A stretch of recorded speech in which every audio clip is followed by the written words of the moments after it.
Então vamos iniciar nessa aula falando sobre o JPA Repository.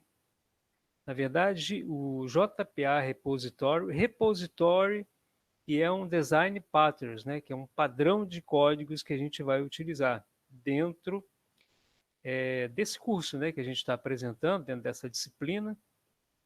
E, inclusive, é um design patterns utilizado aí pela grande maioria das tecnologias, tá? Não somente do Spring, mas como outras tecnologias também. É bem interessante esse conceito e ele é muito importante para a gente poder seguir com o nosso curso.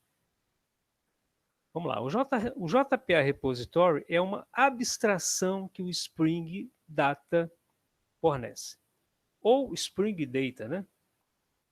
Esse Spring Data a gente viu, nós vimos na aula passada, né? É um dos projetos, faz parte do Spring, e que ele, vocês viram bem naquela nossa aplicação, ele nos oferece vários métodos, algumas interfaces, coisas que já vem tudo pronto para a gente poder utilizar. Tá? E aí, esses métodos, eles constituem aquilo que a gente chama de CRUD, que é aquele tradicional programa, aquela tradicional aplicação que faz inclusão, alteração, deleção e faz pesquisa, né? Esse é o sentido do CRUD, né? Que é o Create, Read, Update e o Delete. Essa é a ideia. Então, todos os métodos que realizam essas operações, eles são oferecidos pelo Spring Data para a gente. Então, o JPA Repositório é um design patterns que utiliza-se, que representa uma abstração desse projeto Spring Data que o Spring nos oferece. Tá? Essa é a ideia principal. E aí o que a gente vai fazer? Olha, fazendo uma analogia com uma consulta em SQL, imagine que a gente vai fazer uma consulta que vai pesquisar lá na tabela de produto, a gente tem a nossa tabelinha de produto no nosso projeto, né? E a gente quer fazer uma pesquisa, só que a gente quer colocar um critério de consulta, a gente quer colocar um critério de seleção. Então a gente utiliza a cláusula where, né? Então a gente pesquisa, o Anderson está chegando aí agora na aula. A gente faz essa pesquisa tradicional aqui usando o SQL. Select, selecione tudo a partir da tabela produto. Então ele vai trazer para a gente o quê? Todos os registros com todas as colunas dessa nossa tabela, dessa nossa entidade produtos.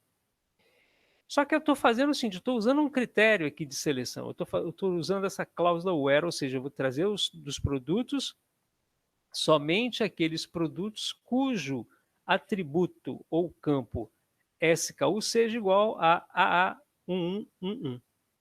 Então, quando ele faz esse filtro, eu faço a seleção e verifico se eu vou achar alguma coisa. Tá? Aqui a gente está usando aquele workbench, né, para poder fazer essa pesquisa. Né? Então, isso aí a gente trabalha no SQL. Tudo bem.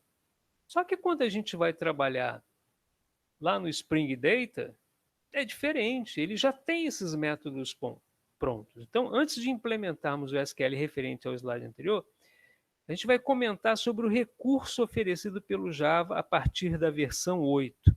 Ele trata-se do optional. Tá? Esse aqui é um recursozinho que surge a partir do Java 8. Eu achei interessante estar comentando com vocês. A principal proposta desse recurso é encapsular o retorno de métodos e informar se o valor do tipo, esse T que representa o tipo, está presente ou ausente. Observação, esse T é uma variável de tipo. A gente costuma ver muito isso aqui dentro das aplicações Java. Ele funciona mais ou menos como uma variável em um template, onde você pode substituir o T por um tipo qualquer. Então, no lugar desse T aqui, eu poderia usar qualquer um outro tipo. Tá? Lembrando que tipo em Java é sinônimo de classe. Então, se eu colocar aqui o integer, o tipo integer, esse integer, na verdade, é um sinônimo de uma classe. Né? Não é simplesmente um tipo, como aqueles tipos primitivos que a gente conhece, que a gente aprende quando a gente aprende uma linguagem de programação. Né? Aqueles tipos primitivos, né? O int, o double, o float, né? Diferentemente, o integer é uma classe, a classe integer. Assim como a gente tem a classe string, né?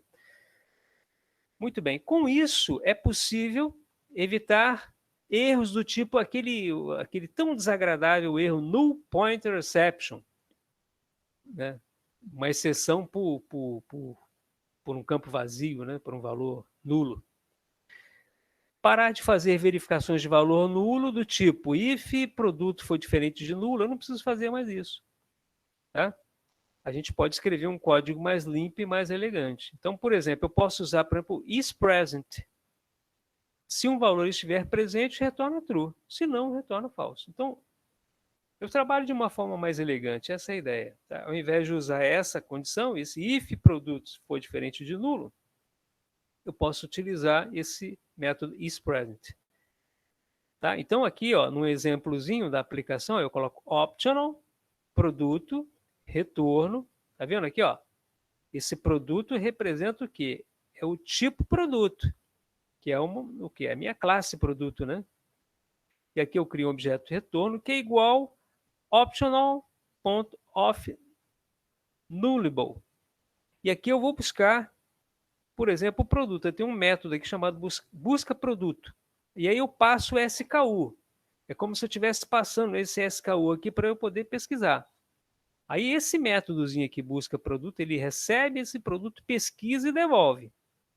Quando ele devolver, eu posso verificar o seguinte, olha, se o retorno existir, opa, achei o produto. Se não, produto não encontrado. Eu achei interessante falar sobre esse optional, que eventualmente a gente vai utilizá-lo no nosso projeto. Tá?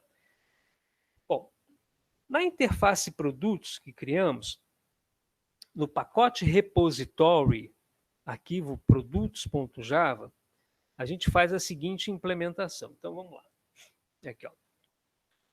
A gente comentou isso aqui na aula passada, né? Então, aqui nos nossos pacotes agora, a gente tinha um pacote config, o pacote controller, a gente tinha o pacote model, e agora a gente tem o pacote repository. Dentro desse repositório, veja bem, a gente vai colocar aqui, ó, esse optional, tá? Que a gente vai utilizar.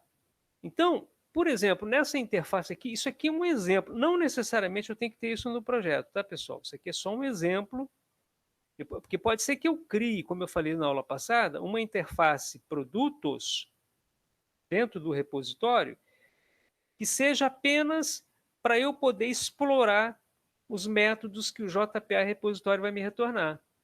Vocês se lembram, né? A gente viu na aula passada, porque eu, como estou estendendo o JPA repositório, eu posso implementar os métodos que esse cara aqui tem.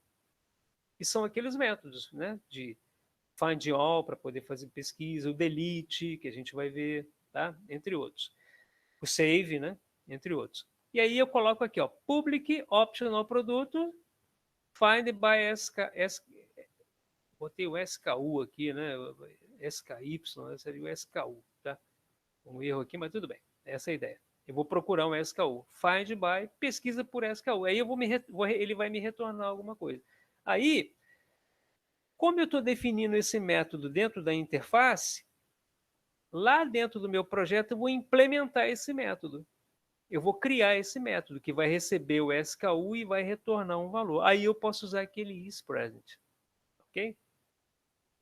Maravilha. Então, essa é a ideia do nosso repository. Repetindo, é um design patterns, que é o padrão de repositório.